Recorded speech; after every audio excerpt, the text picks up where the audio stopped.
Beneath a shroud of silence, under the shadow of a sleeping mountain, lies a city frozen at the exact moment of its death. It is a place where time itself was buried, a chilling time capsule sealed not by design, but by disaster.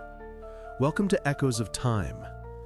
Today, we journey to the heart of the Roman Empire, to a ghost in the stone, a city whose last breath has been held for nearly 2,000 years, Pompeii. The story, as it is often told, is one of geology and ruin, a tale of tectonic plates and volcanic fury. But that is not our story. We are here to listen for the echoes that history books often ignore, the whispers of the people who lived, loved, and perished here. For beneath the layers of ash and pumice, Pompeii guards its most unspeakable human secrets. What can these silent witnesses, trapped forever in their final moments, tell us about life, death, and the very nature of humanity when faced with an unimaginable end? Our journey begins in 79 AD. Pompeii is a vibrant, bustling Roman city, a jewel on the Bay of Naples. Its streets are alive with the sounds of commerce, the murmur of politics in the forum, and the laughter of children in the courtyards of opulent villas. Above it all, Mount Vesuvius stands as a silent green sentinel, a seemingly dormant giant that has given the region its fertile soil and picturesque landscape. For the thousands of residents, it is a source of life, not a harbinger of doom. But deep within the earth, a cataclysm was stirring. When Vesuvius awoke, it did so with a fury that would not just reshape the landscape, but rewrite the definition of catastrophe. Historians and scientists can recount the terrifying sequence of events with clinical precision. The colossal column of ash and gas that blotted out the sun, the rain of lightweight pumice, and the devastating superheated pyroclastic flows that followed. A surge of gas and rock moving at terrifying speeds, incinerating everything in their path. For centuries, this geological account was the dominant narrative. When the city was rediscovered and excavations began, the initial focus was on unearthing a lost world of Roman grandeur. Archaeologists sought artistic treasures, intricate mosaics, and grand villas that provided an unprecedented window into the opulence and daily life of the Roman elite. They found a city of breathtaking beauty, a testament to the power and sophistication of the empire. But then they found something else, something far more profound and disturbing. As excavators cleared the hardened layers of volcanic material, they discovered strange, hollow cavities in the ash. It was the brilliant, if macabre, idea of one archaeologist to pour liquid plaster into these voids.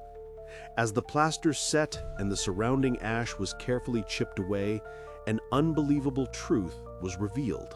These were not random hollows. They were the exact impressions of bodies, the final resting places of the people of Pompeii, captured in the very last second of their existence. Here was a mother shielding her child, a man curled in on himself, a dog writhing in its final throes.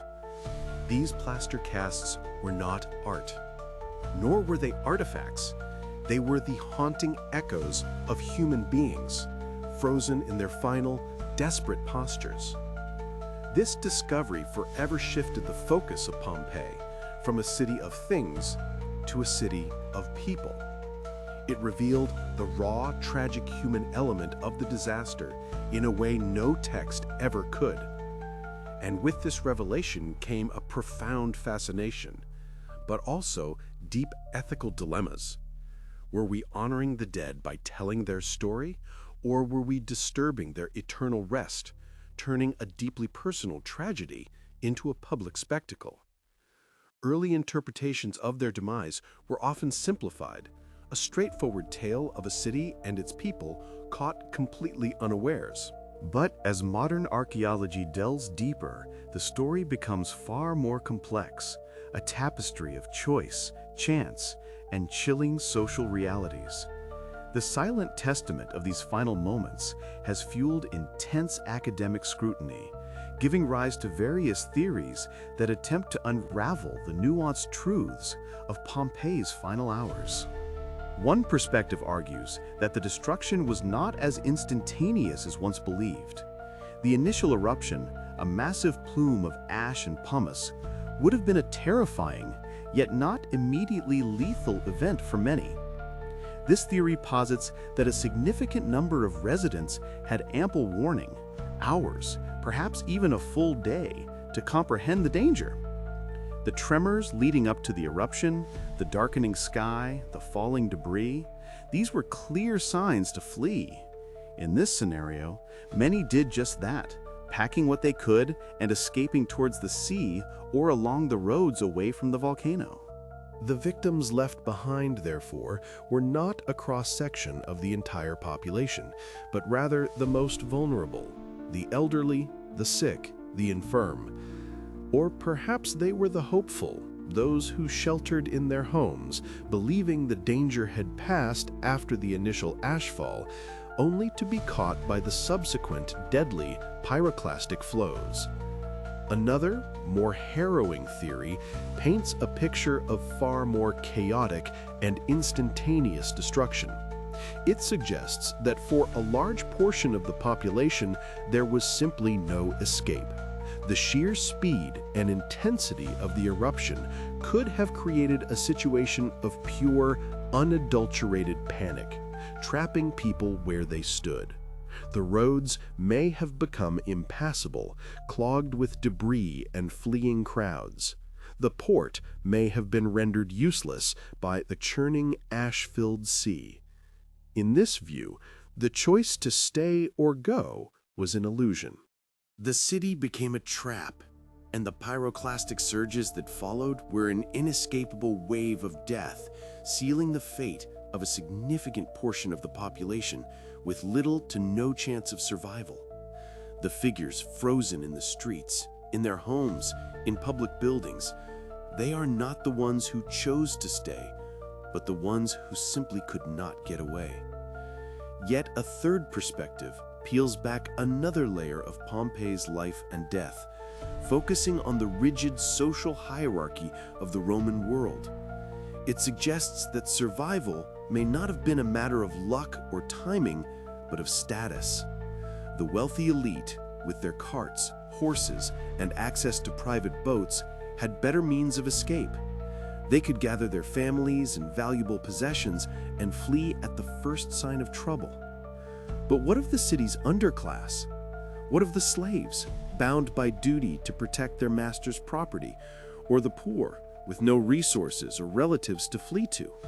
This theory proposes that the victims of Pompeii disproportionately represent the lower strata of society, those who were, in essence, left to their fate. A slave chained in a cellar, a family of laborers huddled in a back room. Their final moments may speak not only of a natural disaster, but of a social one, where the value of a human life was measured by their station. These competing narratives force us to ask profound questions about the psychological impact of such an event. When the sky turns to fire and the earth opens up, what dictates our actions? Was it civic duty, as some speculate of a soldier found at his post, unwilling to abandon his charge even in the face of certain death? Was it blind panic, the instinctual drive for survival that caused people to trample one another in a desperate flight to safety? Or was it denial, a refusal to believe the unbelievable, a fatal miscalculation that the mountain would quiet down, that home was the safest place to be? The true extent of the human suffering, the calculus of who survived and who perished, remains a subject of intense and ongoing debate. Each cast, each skeleton, is a piece of a puzzle we may never fully solve. Modern archaeology continues to peel back the layers, not just of ash, but of historical interpretation. We are moving beyond the simplified narratives of the past, using new technologies to analyze the remains, to understand the diets, diseases, and even the final causes of death for these ancient people. We are learning about their everyday lives, their hidden rituals, and the heart-wrenching final chapters written into the very fabric of the city. The graffiti on the walls, the carbonized loaves of bread still in the ovens, the tools left in a workshop, each discovery is an echo of a life interrupted. We see that Pompeii was not a monolith, but a city of thousands of individual stories, each with its own tragic ending. As we walk its silent streets today, we are walking through more than just a ruin. We are walking through a cemetery, a memorial, and the most intimate historical record ever preserved. The compelling, often disturbing, and profoundly human stories are etched into every stone and every haunting plaster form. They force us to look beyond the spectacle and connect with the people themselves, to see their last moments not as a historical curiosity, but as the final act in a human life. This is the enduring power of Pompeii. It is not a story about a volcano, but a story about us. It is an echo of our own fragility in the face of nature, a reflection on our social structures, and a timeless reminder of the human spirit frozen in its struggle against the inevitable. In the end, as we gaze upon these figures reaching out from across 2 millennia, we are left to wonder. If the ash were to fall today, and the echoes of our own time were preserved for a future age to uncover, what unspeakable secrets would they find?